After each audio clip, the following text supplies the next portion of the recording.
예레미야서 40장과 이제 41장 연결되는 부분의 내용을 살펴보겠는데, 제가 설교 제목을 격동기의 사람들이라고 제목 붙였습니다.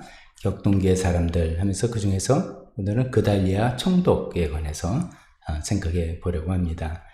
40장 구전부터도 그렇고 이 내용은 어떻게 보면 우리가 흔히 아는 이스라엘, 유다 왕국의 역사, 이렇게 간편하게 이렇게 알죠.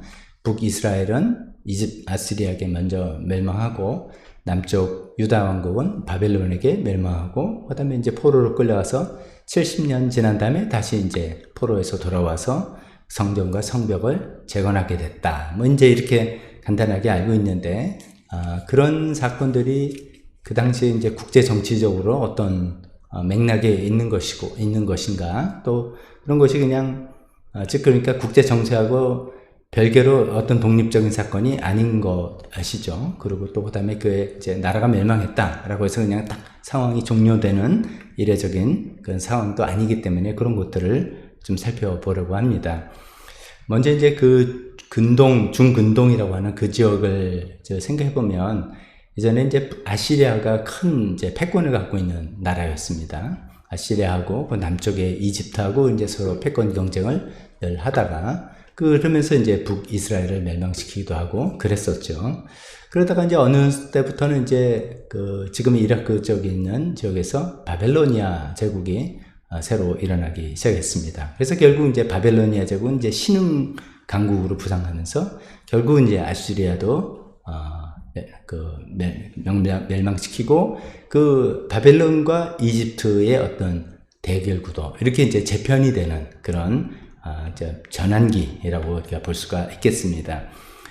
유다 사람들, 이스라엘 사람들 입장에서는 전통적으로 이집트 사람과 좀 관계가 있죠. 여러 가지 우대 관계 혹은 적대 관계라든지 거긴 좀 익숙한 그런 강대국이었는데, 그런데 갑자기 이제 신흥 강국이 이렇게 바벨론이라고 뜨니까 저 나라는 또 어떤 것인지 어떤 입장인지 굉장히 경계하기도 하고 하는 그런 상태입니다. 이게 마치 우리나라 조선시대의 역사하고 비교해보면, 중국에서 명나라가 이제 쇠하고 청나라가 이제 등장하지 않습니까? 그때 이제 조선왕국의 어떤 입장하고 비슷한 것 같아요. 우리는 명과 또 그때는 이제 명을 따르기도 하고 사대 관계로 따르기도 하고 쭉 이렇게 관계를 맺고 있었는데, 갑자기 명은 좀 이렇게 내려가고 청나라, 오랑캐라고 하던 청나라 갑자기 이렇게 새로 이제 큰 신흥 세력으로 등장하는데, 이 청나라의 관계를 처음부터 쉽게 받아들이지 못했잖아요. 그래서 이제 여러 가지 어려움을 갖기도 했는데, 이제 그런 이제 복잡한 상태하고 굉장히 흡사한 그런 역사적인 배경이다라고 이해하면 좋겠습니다. 그런 이제 변환기에 있어서 하나님께서는 예레미야 선지자를 보내셔서 너네가 익숙한 그 이집트에 의존할 게 아니라, 이집트에 기대고 너희 나라를 보호하려고 그럴 것이 아니라 바벨론에게 항복을 해야 된다, 이런 메시지를 쭉 전하셨죠. 그것은 이제 국제 정치적으로 보면 신흥 세력인 바벨론을 받아들이라는 말도 되겠지만, 신앙적으로는 너네가 이런 상황이 된 것은 하나님께서 유다 왕국을 벌하시려는 그 죄에 대한 벌로서 하나님께서 유다 왕국을 바벨로니아에게 붙이려는 그런 하나님의 징계다. 그것을 너희는 받아들여야 된다라고 하시는 그런 맥락인 겁니다. 그래서 예레미야 선지자는 그런 말씀을 쭉 전했던 것이고, 그 당시에 이제 나라를 생각하는 좀 민족주의자 입장에서는 그것을 받아들이기 힘들었기 때문에 예레미야가 여러 차례 감옥에 가거나 죽을 위험을 겪거나 하는 그런 어려움을 겪었던 것입니다. 근데 이제 드디어 이제 바벨론이 아시리아를 멸망시키고 이제 바벨론과 이집트의 구도로 딱 자리가 잡혔을 때쯤에는 이제 유다 왕국에서는 그 두 쪽으로 국론이 나눠졌습니다. 그러니까 친 이집트파, 익숙한 이집트에 기대서 우리나라를 지켜보자라는 그 왕들 중심으로, 귀족들 중심으로 민족주의자들이 그런 생각을 많이 했고요. 근데 이제 한편에는 신흥 강국 바벨론을 우리가 받아들일 수밖에 없다라는 생각 플러스 이것은 하나님의 징계의 방식이다 라는 것을 신앙적으로 받아들여서 친바벨론파, 이렇게 친이집트파와 친바벨론파가 서로 좀 논쟁을 하고 싸우고 하던 그런 것이었습니다. 이제 병자호란 때 청나라가 쳐들어왔을 때 우리 근처에 있는 남한산성에 그걸로 피신해서 그 안에서 계속 논쟁을 했던 거 우리가 잘 알지 않습니까? 소위 척화파, 신흥 오랑캐 청나라하고는 우리가 화친할 수 없다. 거기에 굴복할 수 없다라는 척화파와 그 다음에 주화파, 이것을 받아들여야 된다. 기울어지는 명을 의지할 수는 없고 신흥강대군 청과 화친을 맺어야지 우리가 생존하다. 그래서 계속 논쟁하다가 결국 주화파가 승리하고 결국 이제 인조 임금이 거기서 청나라에게 항복을 하고 뭐 굴욕적인 모습이었지만 있었던 그런 상태하고 굉장히 비슷하다라고 생각하면 좋겠습니다. 그런 이제 갈등이 막 여러 가지 어려움이 있다가 결국 유다 왕국은 멸망하고 그다음에 상형은 이제 종료된 건데 뭐 유다가 이제 멸망했다 상황 끝 이렇게 되는 게 아니라 이런 여러 가지 크게 말하면 두 가지 세력들이 다툼과 싸움과 있었기 때문에 이런 것들이 이제 남아있는 여러 가지 불씨들이 많이 있었던 것이죠. 그래서 이제 그 후에 어떻게 이 유다 지역은 어떤 식으로 방향이 잡힐 것인가 굉장히 혼란스러웠던 그런 시기였습니다. 이럴 때 보통 우리가 격동기 이렇게 이야기하잖아요. 뭐 어떻게 될지 모르고 혼란스럽고 뭐 굉장히 새로운 움직임들이 많이 있고 하는 그런 시기라고 볼 수가 있는 게 이게 딱 예레미야서 이제 우리가 읽는 40장 또 이 근처에 있는 내용들이 그런 당시의 상황을 말해주는 굉장히 정말 귀한 그런 자료가 되는 내용들입니다. 요 격동기라고 할 때는 또 이런 것 같아요. 우리나라 역사를 비교해보면 해방 이후에 좌익과 우익 이렇게 막 다퉜지 않았습니까? 이제 왕정과 무슨 그런 기존 체제가 무너지고 난 다음에 그러면 그 다음에는 어떤 정치 체제로 갈 것이냐라는 그런 질문에 대해서 좌익 이데올로기 있죠. 공산주의, 사회주의 이데올로기를 가지고 들여온 사람과 아니다. 그건 너무 위험하고 자본주의, 그 다음에 이제 민주주의 이런 생각으로 주장하는 우익. 이렇게 해서 계속 우리나라도 해방 직후에 굉장한 갈등들이 있었지 않습니까? 특히 이제 신탁 통치를 하겠다라는 그 강대국의 결정에 신탁 통치를 반대하는 파, 찬성하는 파 계속 나눴죠.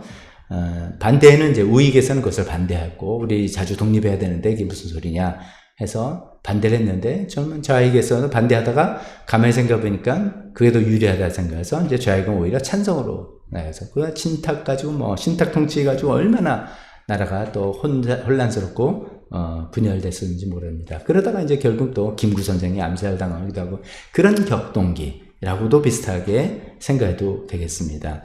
그런 이제 시대적인 배경인 상황에서 이제 오늘 그달리아 총독에 관해서 생각해 보려고 합니다. 바빌론은 왜 그달리아를 총독으로 세웠을까 생각을 해봅니다. 우리가 보통 이제 1차 포로, 2차 포로, 3차 포로 이렇게 이야기합니다. 바벨론이 한 번에 와서 그냥 딱 상황 정리한 게 아니라 1차 공격을 해서 많은 이제 귀족들을 포로로 데리고 왔죠. 그때 이제 다니엘이 그때 끌려왔다라고 알려져 있습니다. 또 2차로는 또 침공해서 많은 또 귀족들, 기술자들 데리고 왔는데 그때 에스겔도 그때 끌려갔다라고 우리가 알고 있습니다. 3차 때 이제 침공을 해서 결국은 유다 왕국을 멸망시켰는데 그때도 역시 왕족이라든지 쓸만한 사람, 기술자들, 학식을 갖고 있는 사람들 전부 다 바벨론 제국에 도움이 될 만한 사람을 끌고 간 것이죠. 그리고 이제 유다 본토에는 정말 쓸모없는 사람들, 가난한 사람들, 별로 없는 사람들만 남겨두게 된 상황입니다. 그러면서 이제 그 지역을 그래도 총독을 하나 세워서 통치하기 편하게 해놓은 건데 그 총독을 그달리아로 세웠다라는 것입니다. 그달리아라는 사람은 어떤 사람이었는가 보면 두 가지로 생각해 볼 수 있는데 하나는 훌륭한 신앙의 가문 사람이다 라고 볼 수 있습니다. 그 집안이 정말 훌륭한 신앙의 사람들이었습니다. 그달리아의 할아버지는 사반이란 사람입니다. 사반 서기관 이렇게 알려져 있는데 그 사반 서기관은 언제 활동했냐는 사람은 요시야 왕 때 활동했다는 사람입니다. 유다 왕들 보면 이제 선한 왕도 있고 악한 왕도 있고 그런데 그 중에 선한 왕 몇몇 사람 중에 제일 마지막 때 요시야 왕이 그래도 신앙적으로 해보려고 개혁을 했던 그런 전면 왕이었는데 그 요시야 왕 때 그를 종교 개혁을 도왔던 서기관 사반입니다. 이렇게 기억하시면 되겠습니다. 요시야 왕 때 어떤 일이 있었냐면 이제 성전을 이게 너무나 낡은 것이 많아서 수리를 하자. 그래서 이제 명령을 내려서 성전을 수리하는 과정에서 율법책이 발견됐습니다. 지금을 보면 이렇게 신명기 서 있는데 율법책을 발견하고 그 책 내용을 읽어보니까 큰일 난 거예요. 우리 유다 왕국은 지금 이 하나님 말씀하고는 너무 멀리 떨어져 있는 그런 삶을 살고 있는 거고, 그 말씀을 보면 하나님께 순종하면 복을 주고 불순종하면 하나님께서 저주하고 벌을 주겠다고 이야기되어 있는 거예요. 너무나 끔찍한 그런 내용이었습니다. 근데 그런 내용을 어쩌면 굉장히 두렵고 떨리는 내용이지만 그것을 가감없이 왕에게 그 율법서를 읽어줬던 것이 서기관 사반이었습니다. 근데 왕이 너무 놀라고 너무 슬프고 그래서 혹시 하나님이 어떤 뜻을 갖고 계신지 좀 알고 싶다. 그래서 그 당시에 선지자로 알려져 있는 훌다라는 선지자에게 사람들을 보냈는데 그 중에 하나가 사반이죠. 보내가지고선 하나님 뜻이 또 어떻게 혹시나 변경된 게 있는가 열어보니까 그 뜻은 변경된 게 없어요. 요시야 당신은 죽지 않겠지만 이 말씀의 기준으로 너네들은 이제 멸망하게 될 것이다. 이런 내용입니다. 또 그런 내용을 또 훌다 선지자한테 듣고 왕에게 전한 사람이 바로 서기관 사반입니다. 그는 이제 그달리아 이제 할아버지가 이런 분이고, 그달리아의 아버지는 어떤 분이냐면 이분도 역시 서기관인데요. 예레미야 선지자하고 굉장히 인연이 깊은 사람입니다. 예레미야서 26장에 나오는 내용인데 그 당시 이제 악한 왕입니다. 요시야 왕의 그 다음 때인데 여호야김이라는 왕이 영 예레미야가 마음에 안 든 거예요. 이 사람은 자기는 이제 친 이집트파입니다. 그래서 우리나라를 이집트의 도움을 받아서 어떻게든 유지해봐야 되겠다 생각하는데 저 예레미야라는 사람은 계속 바벨론 편을 들고 거기에 항복해야 된다 그러니까 눈에 가시겠죠. 그래서 이제 백성들을 선동해서 그 예레미야를 죽이려고 했었습니다. 근데 이제 정확한 그 과정은 잘 알려지지 않았지만 서기관 아히감이 예레미야를 보호해 주었다라고 기록이 되어 있습니다. 이제 아히감 같은 경우는 그러니까 예레미야 선지자를 그냥 그 사람을 좋아서 보호해 차가 아니라 입장이 같은 것이죠. 맞다. 우리나라는 하나님께 범죄했고 그래서 하나님께서 심판으로 바벨론을 택하셔서 우리를 징벌을 하실 거니까 우리는 거기에 순응해야 된다라는 그런 입장이었다라고 우리가 이해할 수 있겠습니다. 이런 이제 사반과 아이감과 이런 분들을 아버지와 할아버지로 했던 그런 훌륭한 신앙의 가문의 사람이었다라고 생각해 볼 수 있습니다. 두 번째로는 그런 신앙의 가문을 이어받아서 자기 자신도 바벨론을 통한 하나님의 징계를 받아들였던 사람, 그걸 믿고 받아들였던 사람입니다. 그달리아는 할아버지와 부모님뿐만 아니라 그런 이제 영향을 잘 받아서 우리나라가 이렇게 망하게 되는 것은 분명한 이건 하나님의 징계다. 그러니 이것은 받아들여야 되고 그 징계의 도구는 바벨론이다라는 것을 받아들인 겁니다. 그래서 이제 정확히는 기록이 안 되어 있지만 아마도 이제 3차 침공 때 바벨론에게 항복한 사람이 아니었을까 그래 생각해 봅니다. 이제 이렇게 이해를 해보면 바벨론 당국 입장에서 누군가를 총독을 세워야 되는데 그달리아만한 사람이 없는 거죠. 모든 백성들의 존경을 받는 그런 가문의 사람이고, 두 번째는 친바벨론파인 거잖아요. 그래서 자기네를 순응하려고 처음부터 했던 그런 사람이니까 이 사람이 적격이다 생각해서 총독으로 세웠던 것 같습니다. 그럼 그 다음에 이제 총독을 세운 다음에 어떤 일이 이제 일어났는가 살펴보면은, 총독 그달리아가 해야 될 일은 이제 이 황폐해진 유대 지방을 그래도 사람 살만한 곳으로 다시 만드는 그 일이 자신이 해야 될 일입니다. 소위 말해서 유대 지방을 재건하는 그런 것이죠. 그래서 그는 이제 미스바를 중심으로 그 일을 시작했습니다. 미스바가 고향인지 어떤지 정확히는 알지 못하지만 미스바는 굉장히 상징적인 도시죠. 선지자 사무엘 때 그때 이제 이스라엘 백성들이 하나님을 떠나서 범죄하고 하나님의 벌을 받고 이럴 때 사무엘 선지자가 미스바로 다 모여라. 여기서 우리가 회개 집회를 하자라고 했던 그런 굉장히 영적인 그런 의미가 있는 그런 도시입니다. 그 도시를 중심으로 거기서 이제 이스라엘을 재건하려고, 유다 땅을 재건하려고 정책들을 폈습니다. 그래서 이제 사람들이 살게 하고 농사를 짓게 하고 사람들이 먹고 살 수 있는 여건들을 마련해 주는 것이죠. 그런 좋은 소문들이 이제 펼치자 그동안 1차, 2차, 3차 침공 때라든지 그런 전쟁을 피해서 지방 이웃 나라로 피신 갔던 많은 유대인들이 소문을 들었고 돌아오기 시작했습니다. 그들은 이제 요단강 건너 쪽으로 북쪽으로 따지면 암몬, 모압, 에돔 이렇게 북에서 이렇게 내놓는데 이쪽 지역으로 요단강을 건너서 피신을 갔다가 지금 뭐 그달리아가 총독을 세웠네요. 그 사람이 그래도 모든 사람을 아우르고 지금 이렇게 다시 그래도 살아보려고 한다. 그런 소문이 퍼졌겠죠. 그러니까 그러면 나도 내 고향으로 가서 우리 부모님 살던 집에서 내 집에서 다시 살림을 일으켜야 되겠다라고 생각해서 많은 사람들이 이제 유다로 다시 유입이 되기 시작했습니다. 이런 분위기를 타고 이제 군 지휘관들도 그달리아를 찾아왔다라고 기록이 있습니다. 그게 이제 40장 8절에 누구 어떤 군 지휘관들이 군인들이죠. 군인 장군들이 그달리아 수하에 들어왔다는 이야기 나옵니다. 이제 그 여러 사람이 그때 리스트에 나오는데 그 중에 우리 두 사람을 주목해 봐야 됩니다. 한 사람은 이스마엘이고 두 번째는 요하난입니다. 그 군지휘관 중에 이스마엘은 불순한 동기를 가지고 찾아온 사람입니다. 이스마엘은 이제 적대국 유대 지방을 항상 적대시하는 암몬이라는 나라의 사주를 받고 온 사람입니다. 이 암몬 입장에서는 그 유대가 그냥 황폐하게 되어 있어서 자기네가 영향력을 행사하고 자기네가 차지하는 지역이 되었으면 좋겠다 생각하고 있는데 그달리아 총독을 중심으로 그걸 다시 재건된다는 것을 좋아할 리가 없는 것이죠. 참고로 나중에 이제 70년 후에 포로로 다시 돌아오게 됐을 때 그 에스라, 느헤미야 중심으로 그것을 재건하고 성벽을 짓고 성전을 짓고 성벽을 지을 때 제일 반대했던 사람들이 이 암몬 사람들이라고 기록이 되어 있습니다. 그래서 암몬 사람들은 그걸 싫어하는 것이고 그 중에 이스마엘이라는 사람은 틀림없이 친 이집트파인 사람인 것이죠. 그래서 친 바벨론파인 그달리아 총독 중심으로 재건되는 것을 눈뜨고 볼 수 없었다. 뭐 이런 입장이었겠습니다. 그래서 이제 두 사람 양측에 이제 그 이해관계가 딱 맞아가지고 이스마엘을 사주에서 그쪽으로 파견한 것입니다. 결국 그달리아를 제거하려고 했던 것이죠. 요하나는 이제 군인이라서 경험이 많아서 그런 건지 그런 이스마엘의 계략을 눈치를 챘습니다. 그래서 그달리아에게 알려줬다고 이야기했습니다. 두 번이나 이런 이야기를 했습니다. 14절에도 보니까 이스마엘은 총독님의 목숨을 뺏으려고 지금 암몬 사람들이 사주를 받아줘 온 사람이다. 그거 왜 모르시겠습니까? 라고 이야기를 했습니다. 근데 그걸 이제 믿지 않고 받아들이지 않자 이런 제안까지 합니다.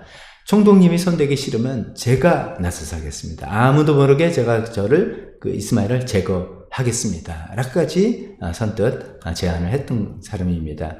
그러면서 그 15절에 요하난이 했던 그 마음이 그의 나라를 생각하는 마음이 잘 전달되는 이런 얘기를 합니다. 이렇게 이야기하죠. 그가 총독님을 살해하면 지금 총독님께 모여있는 모든 유다 사람이 다시 흩어지고 이렇게 살아남은 유다 사람들마저 멸망하고 말 것입니다. 그건 너무나 맞는 말입니다. 지금 그달리아 총독 중심으로 그래도 어떻게 재건해보려고 이렇게 사람들 모여들고 이렇게 외국으로 피신 갔다가도 다시 돌아오고 이렇게 하고 있는데 총독이 뭐 제거된다든지 그러면 이 땅은 전부 다 대혼란이 일어나게 될 것이고 그 바벨론 입장에서도 자기가 세운 총독을 누가 제거했다면 가만 놔두겠습니까? 또다시 군대를 보낼 것이고 뭐 이 나라가 또다시 황폐하게 될 것이고 전쟁에 휘말리게 되고 이렇게 되게 뻔히 보이는 것이죠. 그래서 요하난이 그런 이야기를 했던 것입니다. 근데 너무 안타깝게도 그달리아는 그 요하난의 말을 믿지 않았다 이것이죠. 그렇게 사실 리가 없다라는 생각에서 그 이스마엘을 제거하겠다는 그 계획에 허락을 해주지 않습니다. 결과는 어떻게 됐을까요? 우리가 성경에 잘 나온 대로 이스마엘은 계획대로 실행을 했던 것이죠. 그달리아를 암살하고 그 다음에 그달리아 주변에 있던 남아있는 바벨론 군인들도 다 죽이고 큰 문제죠. 그건. 그리고 종교 행사로 찾아온 민간인들도 죽이고 많은 사람들을 다 포로 잡아서 암몬으로 가려고 이제 출발했습니다. 뒤늦게 요하난이 이 소식을 듣고 군대를 동원해서 그를 추격해서 사람들 다 풀어내고 찾아오고 이스마엘은 자기 이제 수하 몇몇 사람들만 데리고 암몬으로 피신 갔습니다. 그 와중에 이제 예레미야도 여기 얽히게 됐죠. 요하나는 이제 걱정이 된 겁니다. 바벨론이 이것을 알고 가만히 있을 리가 없다. 또 군대를 동원해서 이거를 보복할 것이다. 그래서 이집트로 피신을 가자라고 생각을 한 것이고, 그때 이제 예레미야 선지자까지 억지로 강제로 데리고 이집트로 갔습니다. 그래서 예레미야 선지자의 말년은 원치도 않게 이집트로 가서, 사실 어쩌면 친바벨론 쪽에 메시지를 많이 전했던 사람인데 거기 반대 세력인 이집트로 황제 끌려가서 거기서 말년을 보내는 불우한 인생을 갖게 됐습니다. 자, 그럼 우리가 여기서 생각해 볼 거는, 그달리아가 왜 요하난의 말을 믿지 않았을까? 왜 그 사람의 말을 받아들이지 않았을까? 이렇게 생각해 봅니다. 이거는 그냥 여기서부터 이제 추측할 수밖에 없습니다. 왜 이렇게 말을, 정보인데, 비밀 정보인데, 그걸 받아들이지 않았을까? 생각해보면, 제가 한 3가지 정도로 한번 추측을 해보게 되었습니다. 첫 번째는 이런 것이죠. 우리가 다 이런 착각을 갖기 쉬운데, 사람들은 다 다른 사람이 자기 같다고 생각을 합니다. 다 자기같이 생각하고 자기같이 활동한다라고, 자기 같다라고 착각을 하는 것이죠. 이 그달리아는 굉장히 망명 있는 가문 사람이라고 했잖아요. 점잖은 사람이고요. 성정이 어쩌면 착한 사람이겠죠. 그렇기 때문에 다른 사람들도 다 그럴 거라고 생각하는 그런 것이 아닌가 싶습니다. 다른 사람들 잘 착해서 어떻게 그런 술수를 쓰고 어떻게 설마 그런 생각을 갖고 있는 것이죠. 우리가 사실 살다 보면 이런 착각을 상당히 많이 합니다. 다른 사람이 다 자기 같을 거다라는 착각이 있죠. 이 착각은 여러 방면으로 나옵니다. 어떤 사람은 이제 굉장히 성정이 착한 사람, 순수한 사람은 다른 사람들 다 그럴 거라 생각해서 남의 말에 돌라당 속아 넘어가기도 합니다. 또 열심히 성실하게 산 사람은 다른 사람들 당연히 그럴 거라고 생각하는데 그러지 않는 사람을 도저히 이해를 못하겠다. 그렇게 생각해서 속으로 막 힘들어하고 그런 일이 생깁니다. 또 속으로 아주 못되고 늘 남들 속여먹으려고 하는 생각을 갖고 있는 사람은 다른 사람들도 자기가 똑같이 생각해서 도무지 다른 사람들을 믿지를 않는 그런 일이 생기기도 합니다. 등등 여러 가지로 다른 사람이 다 자기 같을 거라는 생각 때문에, 그런 착각 때문에 우리가 삶에서 여러 가지 일들을 겪게 되는 것을 보게 되는데, 어쩌면 이제 그달리아도 그랬는지 모르겠다는 말씀인 것이죠. 설마 누가 나를 이렇게 배신하겠나? 설마 우리나라가 지금 이런 어려움을 겪어서 지금 힘을 딱 모아서 가야 되는데 그런 일이 있겠어? 설마 이 바벨론이 나를 총독으로 세웠는데 바벨론이 무섭지도 않아? 나를 건드리면 어떻게 될게 뻔히 아는데, 등등 이런 생각에 그 요하난의 말을 귀담아 듣지 않았는지 모르겠습니다. 두 번째, 그달리아는 왜 요하난의 말을 믿지 않았을까 생각해 볼 때, 두 번째로는 이제 비현실적인 긍정적인 사고라고 생각을 해볼 수 있겠습니다. 우리가 이제 어떤 사람이 굉장히 부정적인 사람이 있고 굉장히 긍정적인 사람이 있죠. 여러분은 어떻게 되기를 원하십니까? 되게 이제 긍정적인 사고가 좋다. 얼마든지 우리가 생각하잖아요. 말도 긍정적으로 하고 생각도 긍정적으로 하고, 우리가 그러다 보면 일이 긍정적으로 잘 전개가 된다. 이런 이론들도 많이 있잖아요. 그렇게 해서 긍정적인 사고방식이 훨씬 좋습니다, 사실은. 그런데 이제 문제는 내가 긍정적으로 생각하는 게 현실과 굉장히 동떨어진 상황에서도 긍정적으로만 생각한다는 게 도움이 되겠느냐, 이런 것이죠. 그럼 어쩌면 이제 그달리아는 굉장히 긍정적이고 낙관적으로 생각하는지 모릅니다. 자기가 이제 총독이 돼서 이렇게 정책을 잘 펴고 많은 사람들이 모여들어서 우리가 부족하지만 힘을 합치면 이 유다 땅이 재건이 되고 이렇게 될 거라고 굉장히 낙관적이고 긍정적으로 생각하는데, 근데 제가 아까 설명드린 것처럼 실제로 현실은 이 나라는 친이집트파, 친바벨론파 계속 당쟁을 했었고, 거기 사람들의 마음이 다 피폐해졌고 이해관계가 복잡한 이런 현실인 것이죠. 이런 현실을 무시하고 무조건 긍정적으로만 생각하는 것은 어쩌면 한계가 있다는 것이죠. 어쩌면 이제 그달리아는 요하난의 말을 믿고 싶지 않았을지도 모릅니다.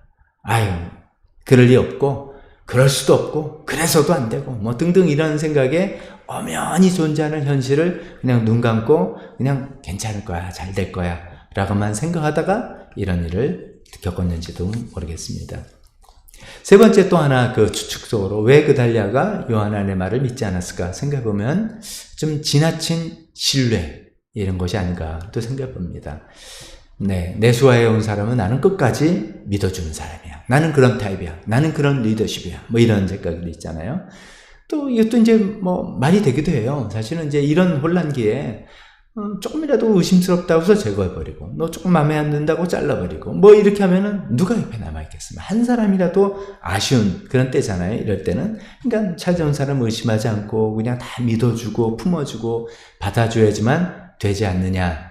특히 나를 자기 발로 찾아온 사람인데 내가 그들을 끝까지 신뢰해줘야 된다. 이런 생각, 그런 생각이 조금 맞는데 너무 지나쳐서 이렇게 된 것은 아닐지도 모르겠습니다. 정확히 이제 그달랴가 어떤 생각에서 그런지는 모릅니다. 우리가 나중에 천국 가면은 한번 이제 물어볼 만한 질문이 되겠죠. 그때 이제 어쩌면 그달랴가 그거 1, 2, 3 다 아니고 사실은 뭐 이럴지도 모릅니다만, 근데 이제 이유는 잘 모르겠지만 이제 우리가 이제 교훈 삼아서 이런 것도 좀 조심해야 되겠다 생각을 해보는 건데, 이유는 모르겠지만 분명한 것은 그달랴가 책임을 다하지는 못했다 이런 것이죠. 총독으로서의 책임, 지도자로서의 책임을 다하지는 못한 아쉬움이다. 이렇게 말할 수는 있겠습니다. 그 이제 지도자의 책임이 뭐냐 이런 것이죠. 여기서 이제 그달랴는 그냥 한 개인이 아니잖아요. 제 망한 나라를 재건해야 되는 그 구심점이 되는 중요한 임무를 맡은 그런 지도자, 총독입니다. 그래서 비록 개인적으로는 나는 다른 사람들 다 나랑 같을 거야 라고 생각할 수도 있는 것이고, 또 나는 긍정적으로 생각하기를 바래 라고 생각할 수도 있는 것이고, 또 어쩌면 나는 내가 누굴 믿으면 한번 믿으면 끝까지 믿는 사람이야 라고 해도 돼요. 개인적인 일에서는. 그러나 지금 그달랴는 한 개인이 아니라는 것이죠. 이 국가까지는 아니지만 유대의 공동체 지도자, 총독으로서 어떤 그 지도자로서의 막중한 임무가 있기 때문에 개인적인 생각만, 입장만 가지고 어떤 정책을 펴거나 결정을 할 수는 없는 그런 입장이었다는 것이죠. 어쩌면 적어도 자기가 정말 믿을 만한 부하한테 이런 이야기도 있는데 네가 한번 알아봐라 라고 시킬 수는 있어. 반드시 그랬어야 된다고 생각합니다. 여기서 이제 지도자이기 때문에 이게 다른 것이죠.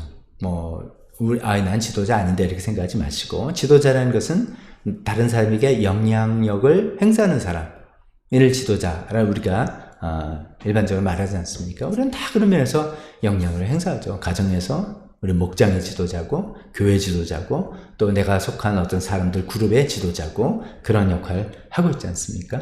그럼 지도자는 가장 먼저 자기가 맡은 이 단체, 이 그룹을 지키고 보호해야 될 책임이 있는 것이죠. 그래서 자기가 맡은 이 단체 그룹을 지키고 보호하고 발전시켜야 된다는 이 책임 때문에, 이 책임을 지기 위해서는 때로는 자기의 성향, 자기의 선호도, 자기 입장, 이런 것들을 내려놔야 될 때가 있다는 거죠.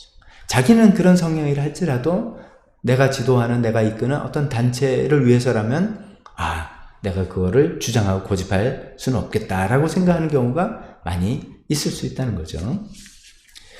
요즘 이제 저희 부부가 재밌게 보는 주말 드라마 감사합니다라는 드라마가 있습니다.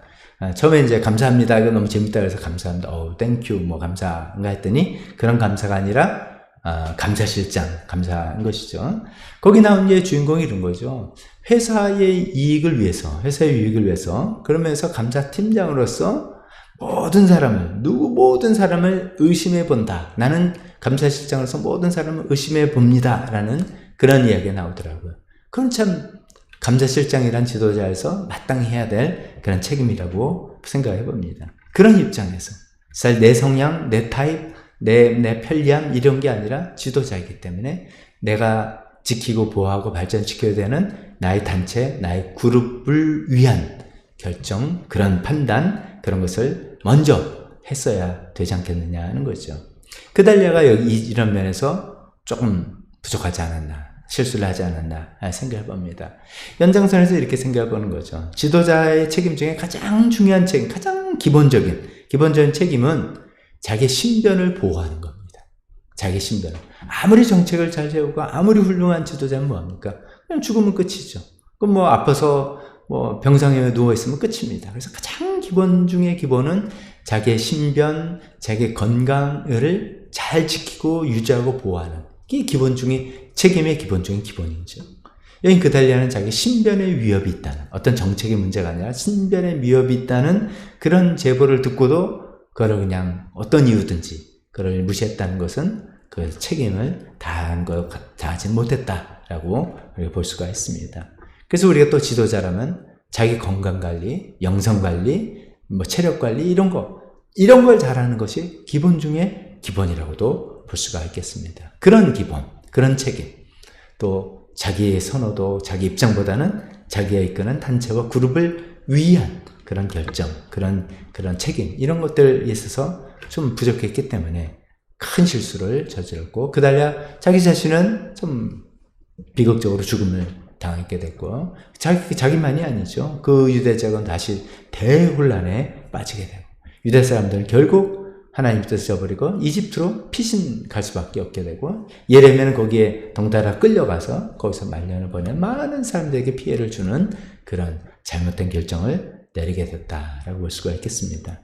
그래서 정말 지도자의 책임이 또 얼마나 중하고 큰지 이런 것을 생각하면서 우리는 정말 좋은 지도자가 다 되어야 되겠다 이런 말씀을 나누겠습니다. 기도하겠습니다.